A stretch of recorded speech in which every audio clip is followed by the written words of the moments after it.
안녕하세요. 반갑습니다. 이번 여름을 통해서 우리 동성교회 청년부가 지금 일본 나가사키에 가서 선교 활동을 하고 있는 것을 좀 들으면서 좀 제 안에 큰 기쁨이 있습니다.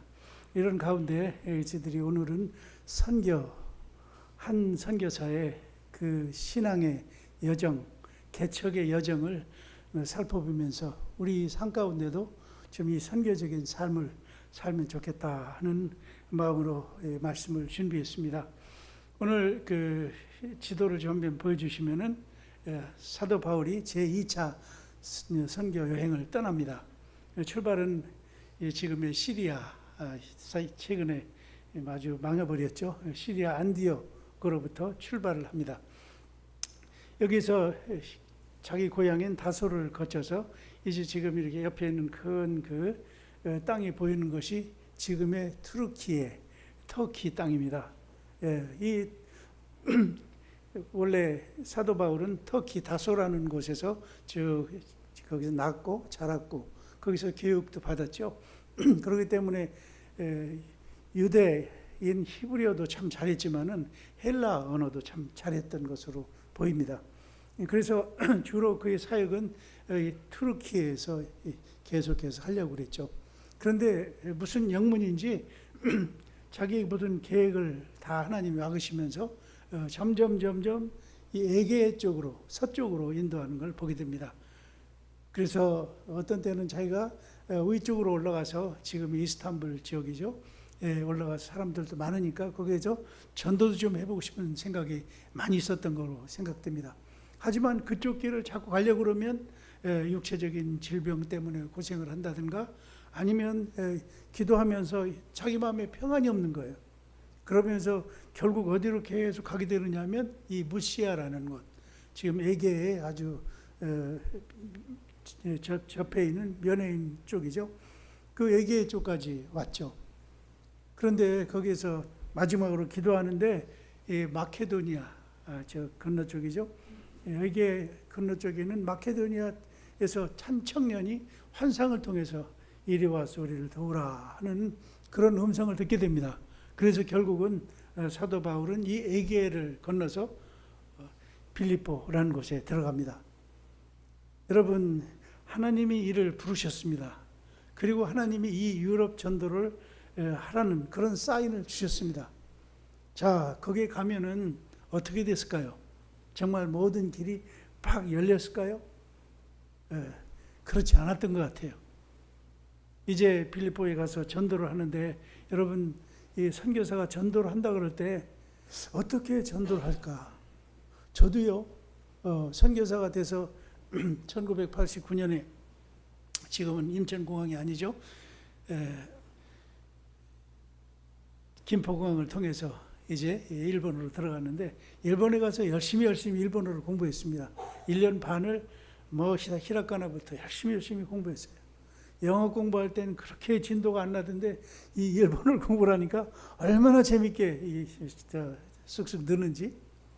그래서 일본어를 잘했어요. 그리고 이제 선교사님이 개척했던 그런 교회에 제가 후발자로 가서 10년 된 교회를 시작하는데 정말 이 교회까지는 갔는데 그리고 거기서 사역도 해요. 그런데 어떻게 전도할까? 어떻게 일본 사람들을 주께로 인도할까? 우리는 열심히 가서 전도지도 돌리고 막 그러면 사람들이 교회도 왔는데 지금은 그렇게 해도 교회도 안 오지만은 여러분 생각해 보셨어요? 한 사람을 참 설득해서 주님의 교회로 와서 주님 앞에 예배하는 자로 세우는 데까지 참 어려워요. 역시 이 사도 바울도 하나님이 부르셔서 이 에게를 건너서 빌립보까지 왔지만은 어떻게 해야 될지, 어떻게 전도를 해야 될지 그저 기도만 하는 거예요. 안식일 날 그는 강가로 갑니다. 강가에 가서 열심히 기도를 하는데 옆에서 어떤 아낙네들이 계속 기도하는 소리가 들려요. 가서 보니까 그 아낙네들이 유대인들이었고 그리고 그곳에서 기도하는 거예요. 그래서 알고 보니까 누구예요? 이들은 정말 하나님을 잘 이렇게 믿으려고 갈망하는 자들이었죠.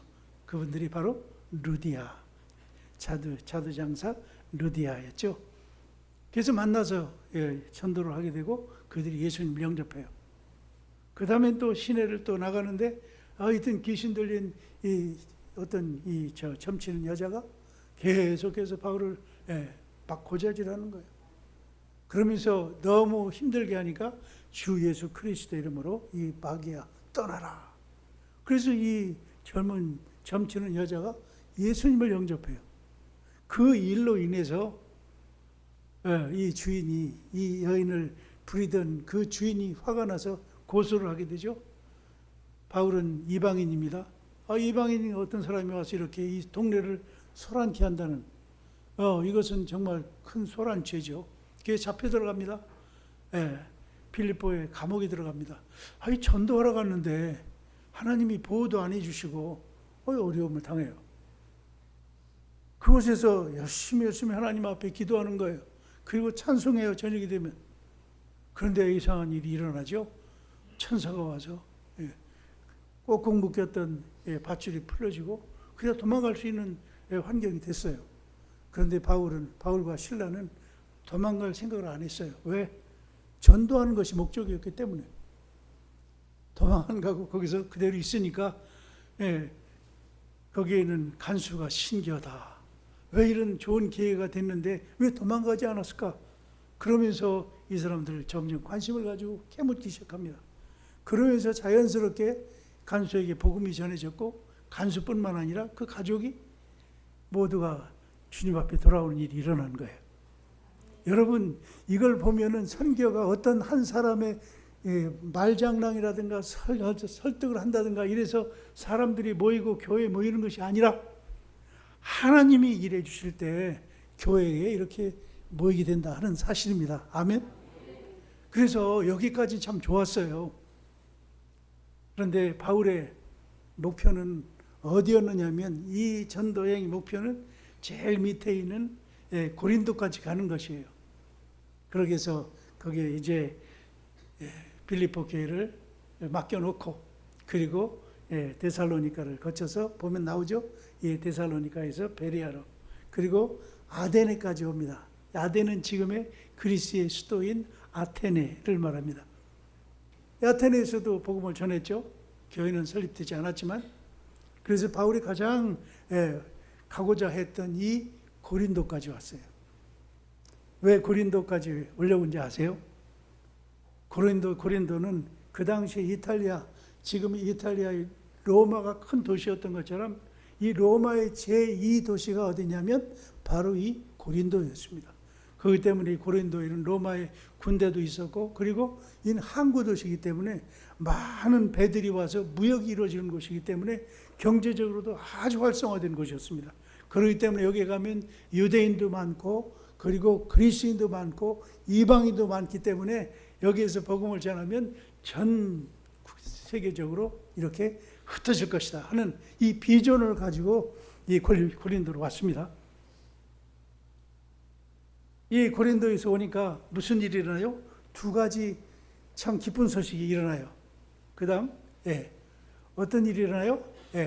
하나는 같이 한번 우리가 읽어볼까요? 여기서 누구를 만나요? 2절 같이 읽습니다. 시작. 아굴라라 하는 본도에서 난 유대인이 한 사람을 만나니 클라우디오가 모든 유대인을 명하여 로마에서 떠나라 한 고로 그가 그 안에 브리스길라와 함께 이탈리아로부터 새로운지라. 바울이 그들에게 가매. 여기서 누구를 만나요? 브리스길라와 아굴라를 만나요.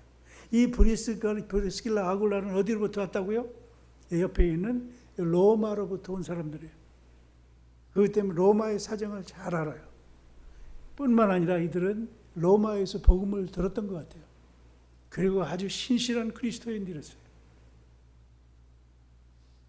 뿐만 아니라 이들은 경제적으로도 물권을 쥐고 있었어요.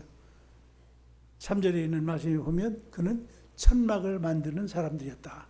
그래서 이 천막을 만드는 일로 인해서 많은 돈을 벌었고 그리고 인해서 많은 사람들을 돕는 사람들이었다. 그렇기 때문에 여기에서 이 바울은 이 두 사람을 만난 것으로 인해서 정말 이 선교의 역사가 바뀌어지는 일이 일어납니다. 선교를 하려면 아무래도 경제적으로 여러 자금이 필요하잖아요. 뭐 교회가 큰 교회도 아니고, 교회들로부터 도움을 받을 만한 상황도 아니고, 그렇기 때문에 바로 자기가 경제적인 문제를 해결해야 되기 때문에 이런 때 이 브리스길라와 아굴라가 옆에서 이 천막 만드는 일을 동업함으로 인해서 충분하게 이렇게 돈벌이가 되는 거죠. 뿐만 아니라 이 브리스길라와 아굴라는 그리스도인이었습니다. 보통 그리스도인이 아니었어요. 정말 신실한 열정을 가진 그리스도인이었습니다. 그렇기 때문에 이들로 인해서 후에 여러분 아시지만 에베소 교회가 세워지잖아요. 소아시아에. 이 에베소 교회를 통해서 7개의 교회가 세워지는데 그 중심적인 역할을 했던 사람이 누구냐 하면 바로 이 브리스길라 아굴라였습니다. 바울이 이곳을 떠난 후에 브리스길라와 아굴라가 에베소로 옮깁니다. 거기에서 전도의 발판을 만듭니다. 거기 사람들을 전도해서 모이겠죠. 그 다음에 사도 바울이 제3차 전도여행 올 때 이 에베소에서 2년 반을 지내면서 가르치고 제자를 만들죠. 바로 시타지키 일본말로 기초 작업을 했던 사람이 누구냐 하면 바로 브리스길라 아굴라였습니다. 자, 이런 걸 볼 때 이분들은 영적인 동역자, 물질적인 동역자, 모든 면에 있어서 정말 함께할 수 있는 이 파트너, 동역자였다 하는 것을 알게 돼요. 이런 사람이 같이 일하게 될 때 얼마나 힘이 있어요. 저는 이 사역을 하면서도 정말 마음에 맞는 한 사람의 동역자, 마음에 맞는 한 사람의 만날 때 참 큰 힘이 돼요. 또 하나의 격려는 뭡니까? 그 다음에 보면 여기에서 신라와 디모데를 만났다는 말씀이에요. 5절 말씀 같이 한번 읽을까요? 시작. 신라와 디모데가 마케도니아로부터 내려오매 바울이 하나님의 말씀에 붙잡혀 유대인들에게 예수는 그리스도라 밝히 증언하니. 여러분, 이 신라와 디모데는 지금 어디서 왔느냐면 바로 마케도니아 빌립보에서 왔어요.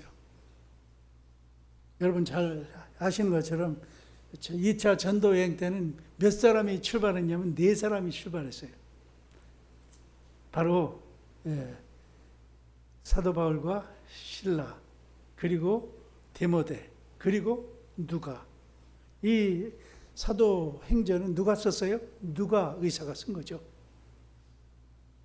바로 적어도 4명의 동역자가 있었는데 그 중에 이 신라와 디모데는 지금 빌립보 교회가 개척돼서 그 사람들이 잘 또 이렇게 안정될 때까지 그 도움을 주고 있었죠.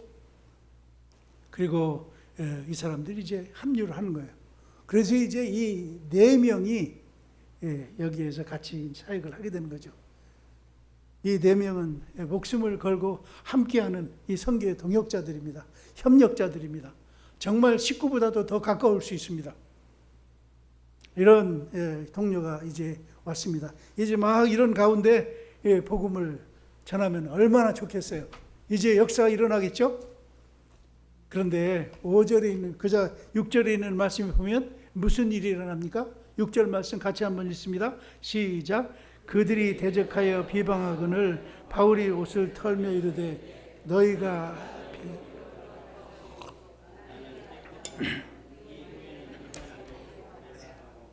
감사합니다. 여기 있는 말씀에 보면 기대하고 사도 바울이 여기 왔고, 그리고 여기 브리스길라 아굴라를 만났습니다. 그리고 신라와 디모데가 합류했습니다. 이제 모든 조건이 다 구비됐습니다. 이제 힘을 내서 선교할 차례입니다. 역사가 일어날 차례입니다. 그런데 이때 정작 무슨 일이 일어나요? 이들이 대적하여 비방하거늘. 여기 이 비방한다든가 대적한다는 것은 그냥 보통 비방이 아니에요. 목숨 걸고 막 협박하고 죽이려 덤비는 거예요. 얼마나 사도 바울이 그 당시를 회고하면서 무서웠으면 밑에 고린도전서 2장 3절 말씀을 보세요. 같이 한번 읽어볼까요? 시작. 내가 너희 가운데 거할 때 약하고 두려워하고 심히 떨어노라. 여러분, 이 고린도전서를 이제 후에 에베소에서 쓰게 되는데, 그때를 고린도에 있을 때를 회상하는 거예요. 그때 내가 이 고린도에 처음 갔을 때 내가 이 대적들로 인해서 이 얼마나 협박을 당했는지, 그때 내가 어떻게 됐는지 아니? 너희 가운데 거할 때 그때 나는 약하고 하도 두렵고 무서웠고 그래서 벌벌 떨었어. 벌벌 떨었어. 그러면서 내가 개척된 교회야. 바로 이 표현을 지금 하고 있잖아요. 도대체 하나님이 날 이렇게 선교하라고 이곳으로 불러놓고, 그리고 정작 선교하려고 하니까 사람들이 이렇게 막 일어나서 못 살게 굴게 하니, 목숨 걸고 날 협박하니 내가 어떻게. 여러분, 우리가 그리스도인의 삶을 살 때 참 이런 경우가 참 많아요. 하나님이 분명히 날 이곳을 하라고 불렀는데, 전도하라고 불렀고 날 이런 일을 하라고 불렀는데 길이 열리질 않아요. 그럴 때 어떻게 해요? 사도 바울은 할 수 있는 일을 간단하게 할 수 있어요. 7절에 있는 말씀 볼까요? 같이 한번 읽습니다. 시작. 거기서 옮겨 하나님을 경외하는 디도 유스도라 하는 사람의 집에 들어가 그 집에 해당 옆이라. 선교로 왔다가 선교를 못하고 지금 고린도 이 시티를 떠나야만 됐어요. 왜? 가만히 있다가 이제 협박당해 죽을 거니까. 이제 더 이상 자기 명대로 살 수가 없는 그런 가운데 지금 사도 바울이 처해 있다는 말씀이에요. 여러분, 우리가 참 주를 믿을 때 내가 생각하고 내가 계획했던 대로 모든 것이 잘 풀려나가면 얼마나 좋겠어요. 얼마나 좋겠어요. 그런데 예수님 처음 믿을 때는 기도 응답도 잘 되고 모든 게 잘 되는 것 같아서 참 좋았어요. 1, 2년, 3, 4년 행복해서 막 찬송도 부르고 예수님도 막 전하고. 그런데 3년, 4년, 5년 지나고 나면 계속해서 그 뜨거움이 유지되던가요? 잘 안 돼요. 목사인 저도, 선교사인 저도요. 좋은 일보다는 나쁜 일이 더 많이 일어나는 것 같아요. 기도도 응답도 안 돼요. 제 얼굴을 보면 되게 평안하고 이렇게 온화해 보이지 않습니까? 그런데 저도 이렇게 알고 보면 참 근심이 많아요. 걱정이 참 많아요. 그런데 저만 그런 줄 알았어요. 그런데 제가 신학계에서 철로역정이라는 책을 읽으면서 이건 나만의 문제가 아니구나. 여러분, 존 번연의 철로역정이라는 책 읽어보셨죠? 성경 다음으로 많이 팔린다는 것이 바로 이 철로역정인 책이에요.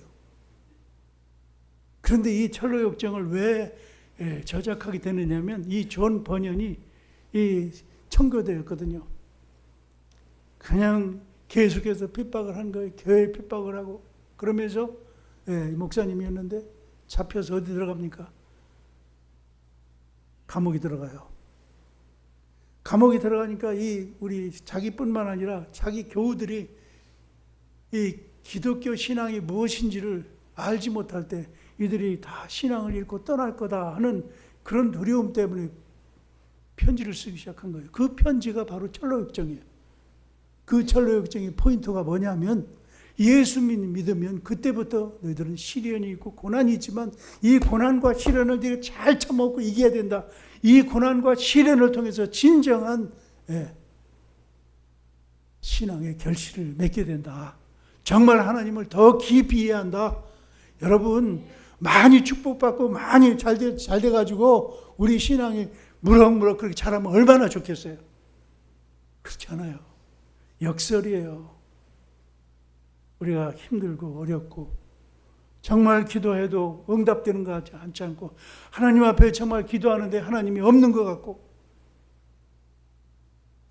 이런 가운데도요 우리가 포기하지 말아야 돼요. 아멘. 이 가운데 우리가 더 간절함으로 주님 앞에 나갈 때 이 가운데 우리 믿음이 자라나기 시작해요.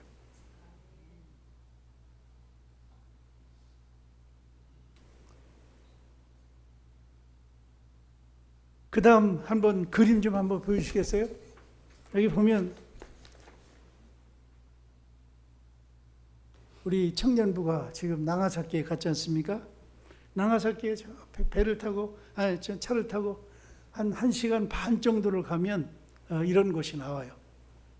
여기 가면은 뭐라고 써 있느냐면 침묵의 비다 그렇게 써 있어요. 바로 이 침묵의 비는 어떤 곳이냐 하면 오늘 목사님 서재에 가니까 이 책이 있어요. 목사님 아마 이거 읽고 가신 것 같아요. 이 엔도 슈샤코가 쓴 침묵이라는 아주 유명한 책입니다. 일본 아이들만 읽는 게 아니라 모든 인터내셔널 스쿨에도 2학년, 중학교, 고등학교 애들은 필독입니다. 필독. 이걸 읽지 않으면 졸업이 안 된다는 얘기입니다. 이렇게 아주 귀한 책인데 이 책을 쓴 이 엔도 슈샤코가 이 책을 쓰면서 7년 동안 이곳을 방문합니다. 작가니까 계속해서 탐문 수사하듯이 옛날에 어떤 일이 일어났는지 이곳에서 수많은 사람들이 살해를 당합니다. 예수 믿는다는 것 때문에. 그리고 이 좋은 바다 밑에서 수많은 사람들이 죽임을 당합니다. 그 옆에 보면 그 다음 비석이 있는데 그 비석에 뭐라고 써 있냐면 이렇게 써 있습니다. 닌겐과 곤란이 카나시인데 이르노니 슈요 의미와 아마리니모 아오이 데스. 일본어로 써 있죠 물론. 인간은 이렇게 슬퍼하는데 주님 이 바다는 이렇게 깨끗하군요. 너무 깨끗하군요. 이게 무슨 말이에요? 엔도 슈샤코가 정말 이렇게 이 글을 쓰기 위해서 조사를 하면서 이렇게 많은 사람들이 정말 예수님 믿는 것 때문에 떼죽음을 당하고 정말 대대로 이 도쿠가와 이에야스 시대에 250년에 걸쳐서 정말 핍박을 당하는 이런 가운데도 하나님은 아무 일 안 하셨군요. 침묵하셨군요. 빈정되는 말입니다. 사실. 여러분 우리가 신앙생활을 하면서 정말 하나님이 기도하고 열심히 구하는데 왜 나한테는 아무런 일도 일어나지 않고 내가 바라는 것은 일어나지 않아요. 그러니까 몇 년 믿다가 뭐예요? 다 그냥 신천지로 가든지 뭐 하나님의 교회로 가든지 가버리잖아요. 이것은 절대로 하나님께로부터 온 것이 아니라고. 이건 이 시련, 이 고난은 저주받은 거라고 그렇게 가르쳐요. 그러면 믿음 없는 사람들 그렇구나. 이게 마지막이었나요? 이게 끝인가요? 아니요. 기독교의 복음은 거기엔 고난이 있어요. 거기엔 시련이 있어요. 사도 바울이 여기에서 이런 고난을 받는 거예요. 얼마나 힘들었으면 사명을 가지고 전도하려고 선교하려고 고생을 작정하고 간 사람이 얼마나 힘들었으면 여기를 포기하고 떠나려고 했겠어요.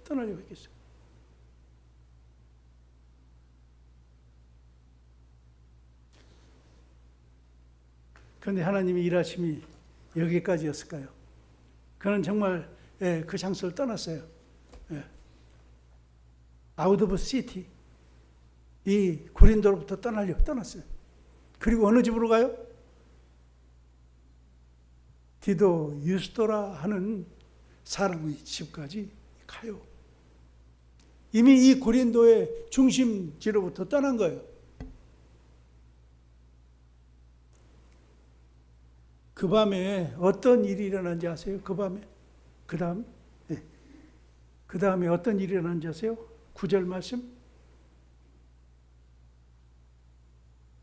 한번 같이 해볼까요? 시작. 밤에 항상 중에 바울에게 말씀하시되 두려워하지 말며 침묵하지 말고 말하라. 내가 너희와 함께 있음에 어떤 사람도 대적하여 해롭게 할 자가 없을 것이니. 예, 여기까지만. 예.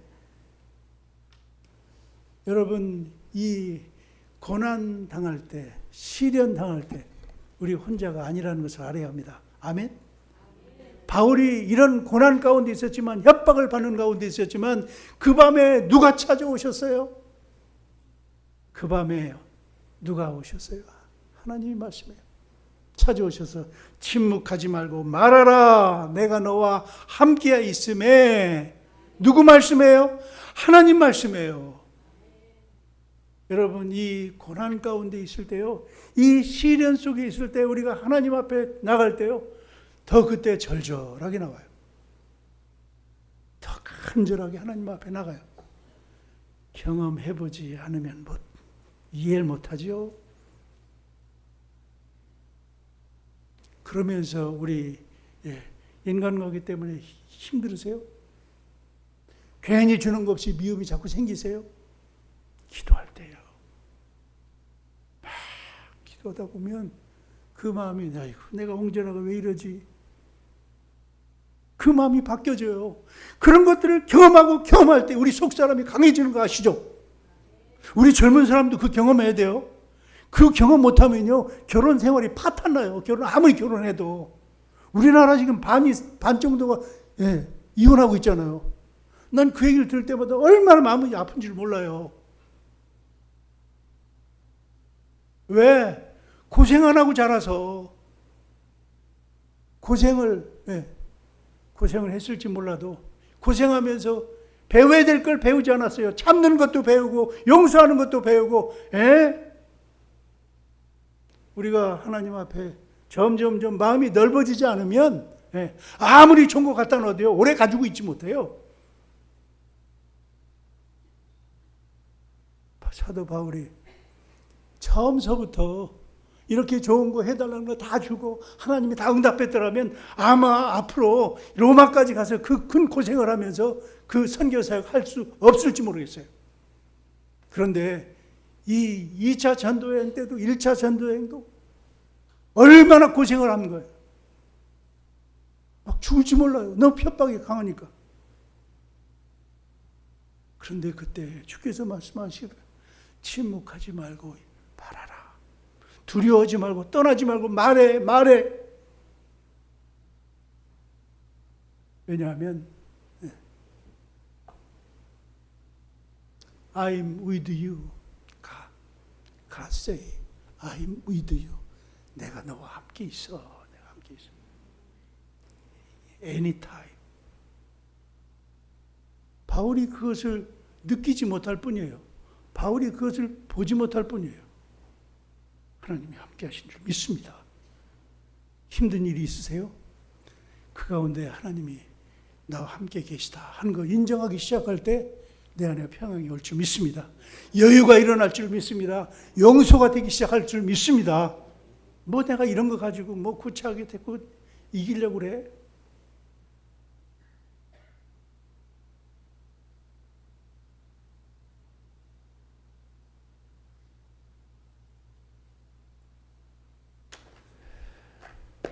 여기까지 설교 들으시느라고 고생했습니다.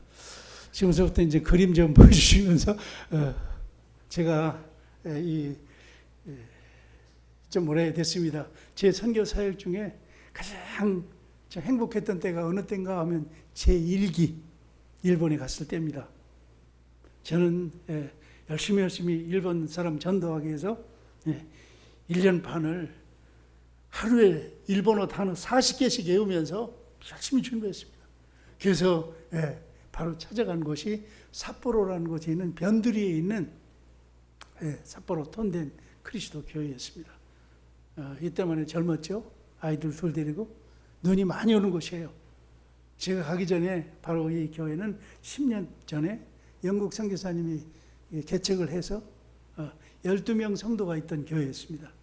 그래서 조그만 집을 이제 빌려가서 12조니까 12평 정도 되는 그걸 빌려가지고 밑에는 이렇게 예배당으로 쓰고 위에는 조그만 사무실 아이들 그래서 이제 그 주일학교로 쓰는 그런 곳이었습니다.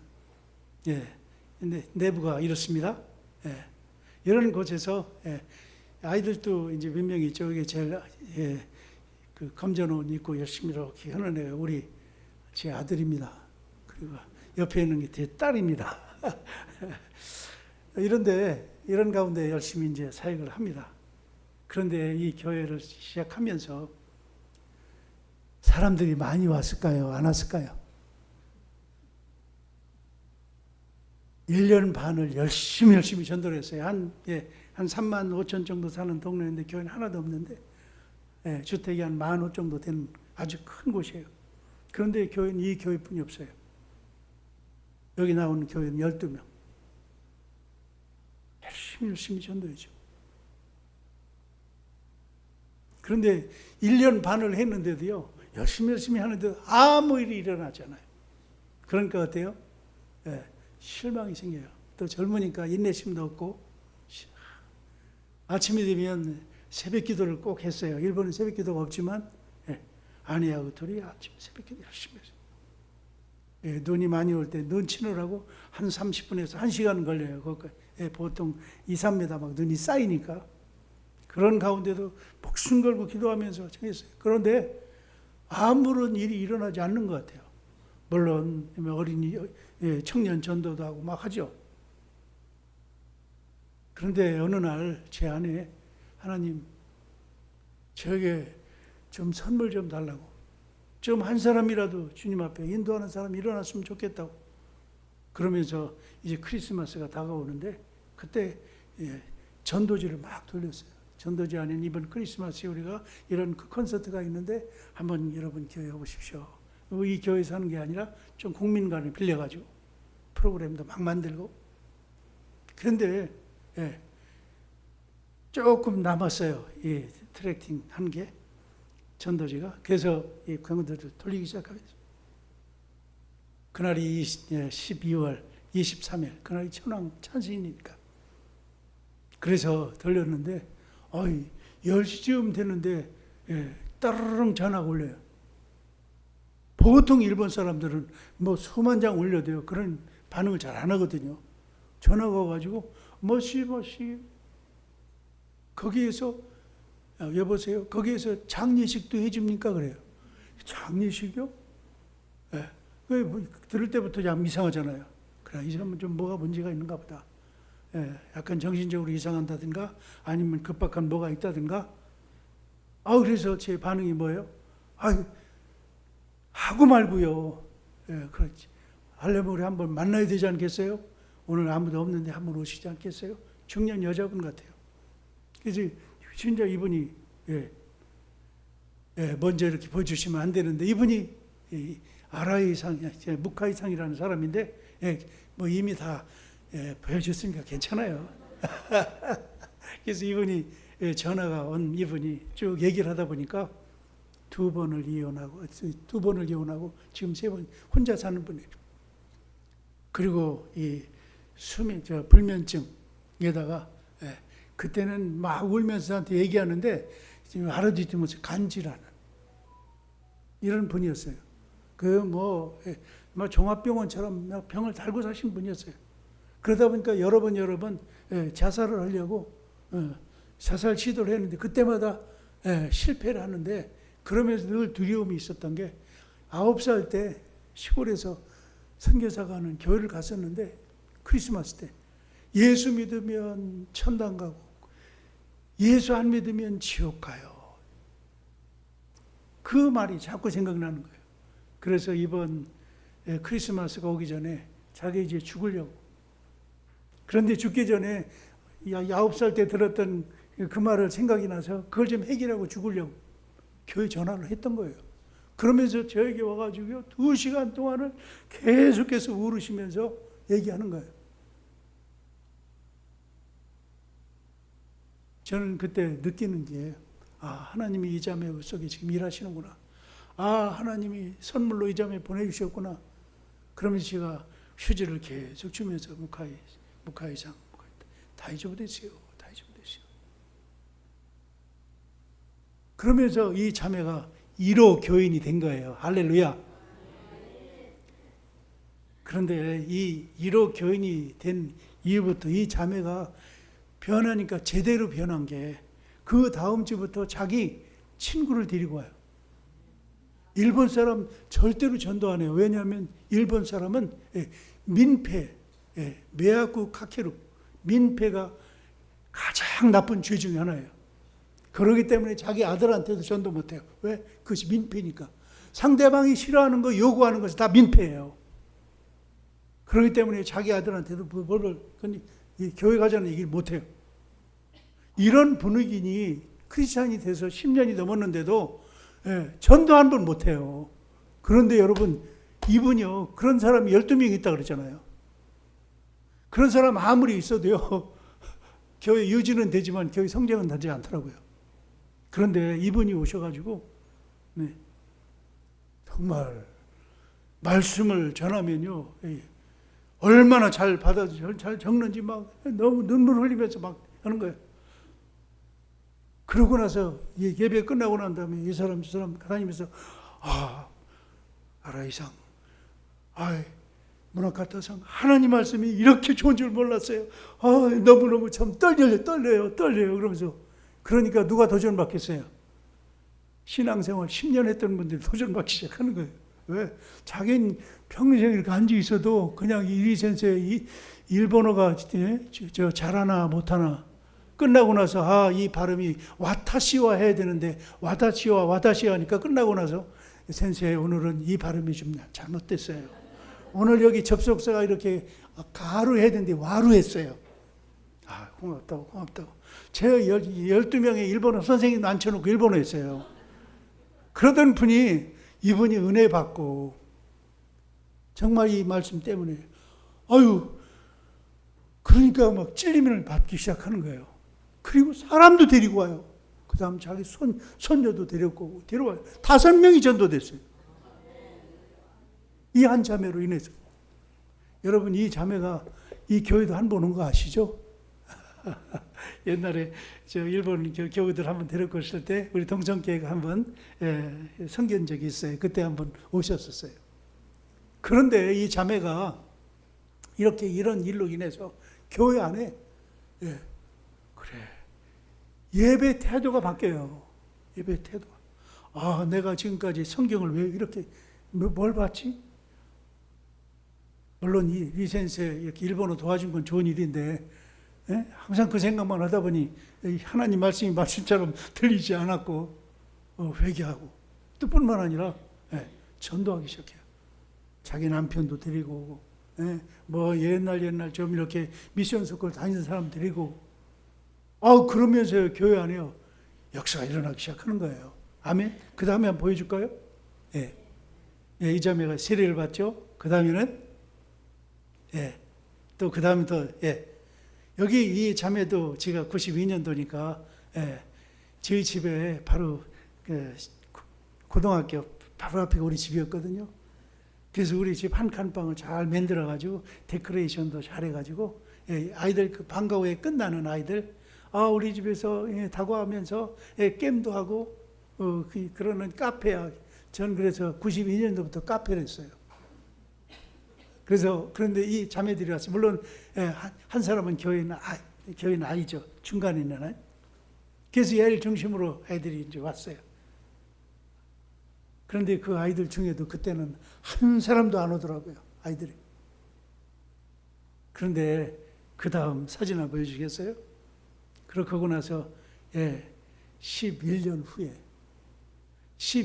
제가 전도 집회하려고 이제 이 교회를 다른 교회를 갔었는데 이 교회는 일본 목사님한테 이렇기 때문에 진도 집회를 갔더니 이 아야꾸라는 아이가 교회 예배당에 앉아 있어요.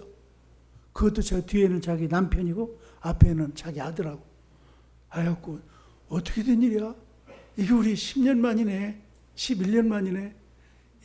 맞아요. 제가요 고등학교 졸업하고 단기대학 졸업하고 이제 직장 생활 하는데 너무너무 인간관계 때문에 힘들었대요.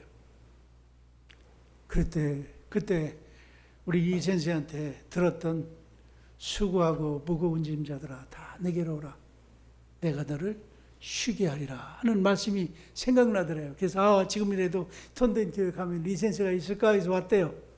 그게 이제 계기가 돼가지고 교회 와서 일본 목사님이 있었을 때니까 세례받고, 그리고 자기 남편도 세례받고, 그리고 자기 엄마도 세례받고, 아버지도 그날, 예. 할렐루야. 그 다음 보시겠어요? 예. 이렇게 되니까 일본 이제 안에, 예, 일본 가정 집회가, 우리나라도 지금 그렇죠. 일본도 자기 가정을 오픈해서 이렇게 하잖아요. 누구 손님 와도요, 밖에서 만나 식사하고 그러지. 그런데 사람들 안에 정말 이 복음의 역사가 일어나니까 어때요? 자기 집을 오픈할 줄 알아요. 가정 집회 안에서 하니까 더 친밀감이 생기잖아요. 그러면서 이런 집회가 생기죠. 뿐만 아니라 한번 보실래요? 그 다음. 예. 이렇게 교회 사이즈가 사람들이 많이 모인 거예요. 이렇게 되니까 당장 필요한 게 뭐예요? 이거 우리가 이 12평에 이 사람이 다 못 들어가요. 특히 여름철이 되면 막 그냥 꽉 트니까 아무리 선풍기를 틀어놔도 더워요. 그래서 우리가 우리가 교회당 예배당을 좀 더 넓은 데로 하자. 넓은 집을 구하자. 그랬더니 이 중에 한 사람이 누가 있냐면 그 동네에 신사가 있어요. 신사의 제사장의 장남, 며느리, 그리고 그 손주, 손녀, 이 네 가족이 이 교회에 나오기 시작했어요. 아주 좋은 크리스천이었죠. 이들을 통해 가지고 신사였던 신사의 제사장이 저를 만나줘요. 그래서 제가 갔죠. 갔더니 그 신사의 제사장이 저한테 말하기를, 그러면은 내가 앞으로 한 5분 안에 끝날게요. 괜찮죠? 그래서 이 할아버지가 저를 만나줘요. 가니까 저한테 내가 이 은퇴하면 내가 살려고 했던 집이 있는데 좀 넓은데 반을 교회에다 줄치면 교회가 거기다 예배당을 지키느냐요. 난 교회에서 제일 처음에 얘기를 들었을 때 이 할아버지 지금 망령인가 인지쇼에 걸렸나. 왜냐하면 신사 제사장 아니에요. 그런데 이분이 그 아들 며느리 초청으로 매번 예배 크리스마스 전도 집회하고 그럴 때 국민관 교회는 아니니까 이런 올 때는 꼭 왔어요. 왔으면 제가 또 앞에 가운데 중간에 쭉 앉혔고, 그런데 말씀을 전하고 오면 저한테 손을 붙잡고 85세가 된 할아버지였으니까 저 꼭 잡고 당신 하나님은 살아있는 것 같아. 당신은 아나타노 카미와 이키테이마스 그런 얘기를 해요.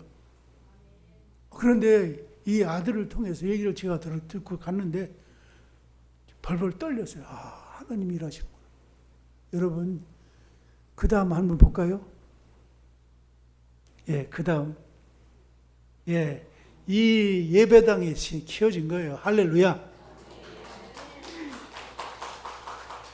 그리고 이 예배당에 우리가 선교사가 쭉 있었으니까 선교 사례비 안 받잖아요. 계속해서 헌금 모아둔 것이 거의 한 1억 정도가 돼 있었어요. 그래서 일본은 금리가 싸니까 좀 더 빌리고 그래가지고 여기를 건축을 한 거예요.